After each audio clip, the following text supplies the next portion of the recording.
little trouble there. It looked like he slipped a little bit, but he got the job done.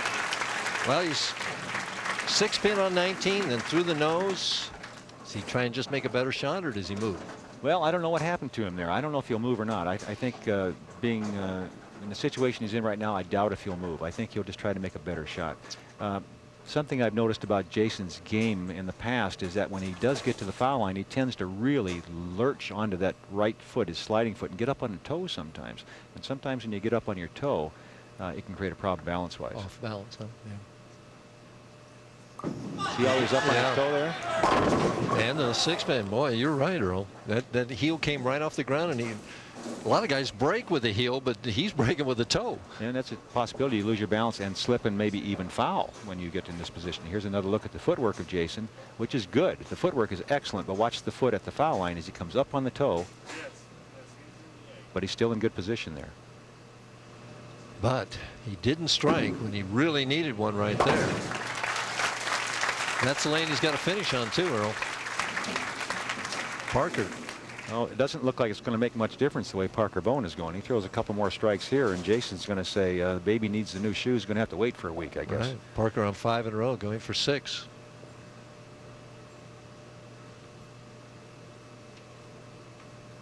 Parker is ready. He can feel victory. It's been a long time for him.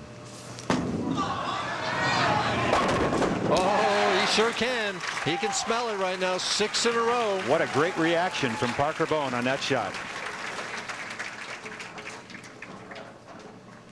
Here's the ball going down the lane. Look at the rotation. Now it picks up the roll.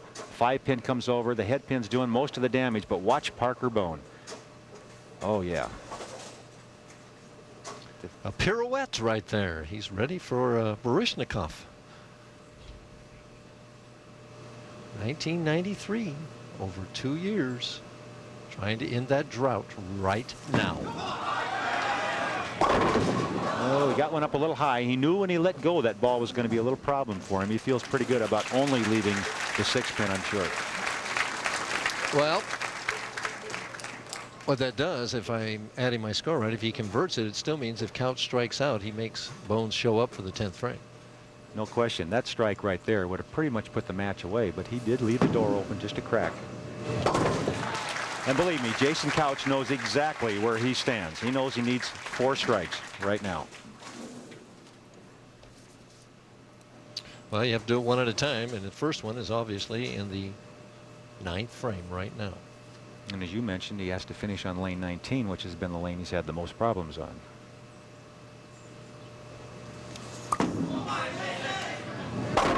Another 6-pin. First time he missed that lane.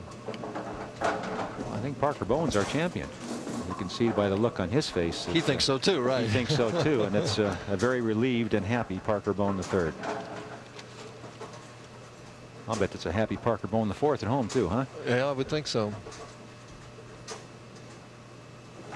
Mary looking on, and sure she's pleased too. You know, you go 2 years without winning on television, winning a tournament. When you make 11 telecasts, this is the 12th.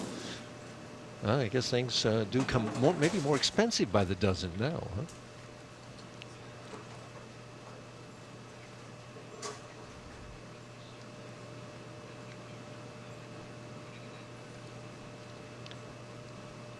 Jason finishing out the string in the 10th frame on lane 19.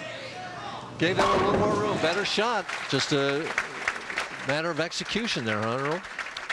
Must have been, Mike. I really am not sure what happened to Jason on that lane. It didn't seem to bother him, obviously, in the game, in the match previous to this one. And Parker Bohn didn't struggle that much on lane 19. Parker had one ball go a little high when he left the 6-pin in the 9th frame, but basically he was just lined up. I think Jason might have felt a little pressure bowling for the title, and that made the difference. Just notice he came up on that toe again and left another 6-pin. So he comes up on it quite a bit, but generally the ball is gone. Sometimes it's not. He gets in trouble. Well, Parker is the winner officially right now. You know, and he's had trouble on telecast. So we mentioned about this being the 12th one. He had a comment on that earlier, and this is what he had to say. This makes an even dozen. I think it's about time we turn the story around a little bit. We're going to come out here tonight and bowl one great game and win it all.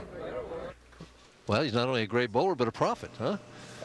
Well, that's confidence, and I like to see that. When anybody, when they're out there on your own, you got to do it all yourself in this game. Confidence is one of the major factors, and there's what roommates are all about. Good friends traveling week after week, trying to make a living in a very difficult game, professional bowling, and it's always good to have a friend there beside you. Well, you know, we talked about 256 being the magic number tonight. Parker strikes here, which he doesn't, and he would have been in the 250s also. He's going to finish with 249 with the spare as Mary from New Jersey looks on. Mary, you'll have the check for you shortly as he misses the 10 pin, but who cares right now? Parker Bone, 248. Jason Couch, 218. Parker's the winner of the Columbia 300 Open.